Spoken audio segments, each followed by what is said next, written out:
Next general principle. And if after my 2 words, incentives matter, if you give me another 3 words, I'm going to say gains from trade. Key idea in economics. It's how things happen. It's why markets, at least when they work, it's why they work well, that there are gains from trade. Both parties benefit. Maybe I give up my money and Walmart gives up its ping pong balls. Indirectly, China is giving up those ping pong balls. I would rather have the ping pong balls.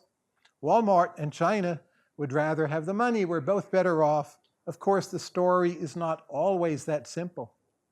But the general point that within systems, and I include communist systems, but within systems of any kind, there is a big incentive for people to try to reap gains from trade to be better off, is again a centrally important economic insight.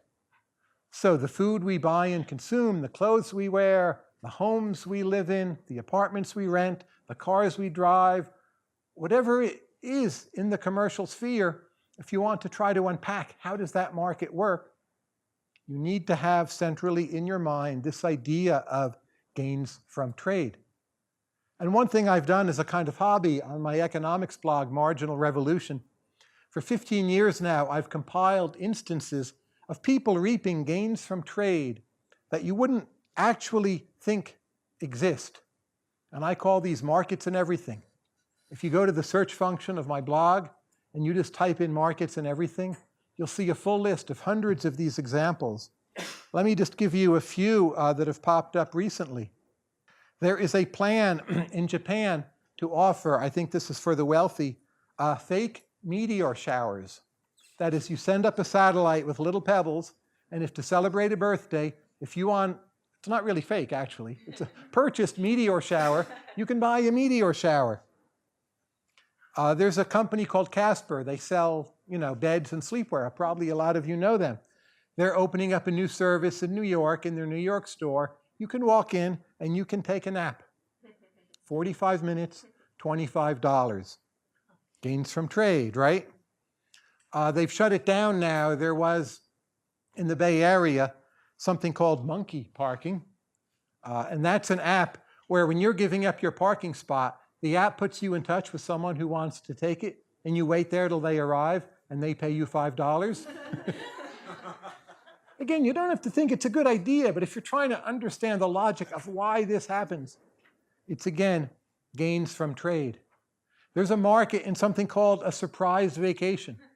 You sign up and they don't tell you where you're going to go, but they make sure it's all taken care of for you. And the vacation is a surprise. But just the power of markets, for better or worse, to try to bring about gains from trade. And I think it's important to recognize some of these cases, maybe many of these cases, people will find morally or ethically objectionable.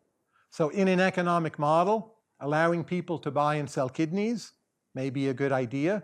From the point of view of people's morals or ethics or maybe religious views, it may not be a good idea. But I think studying economics, one thing it does, either for you or to you, I'm never sure what the right word is there.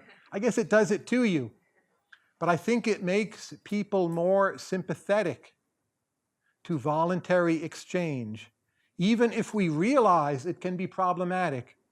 But non-economists very often will only see exploitation, repugnance of the transaction, immorality. Economists, they may hesitate at the last moment to approve or want to legalize it, but they will indeed see gains from trade. And that tends to push them toward at least considering more of this to happen. In China, you can buy, it's called a virtual reality death simulation. They simulate your death and put you through a virtual reality experience of your own funeral so you can see what it's going to be like. Is that weird? There's a dog clothing designer.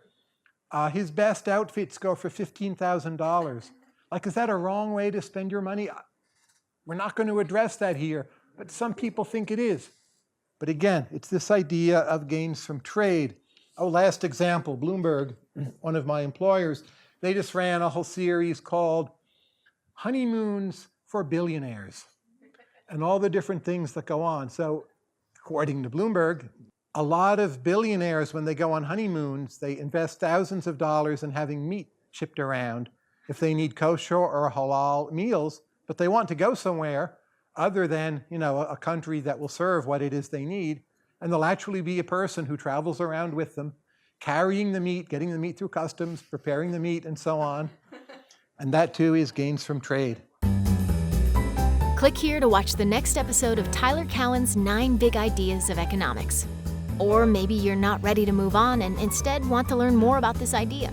Then you should check out this video.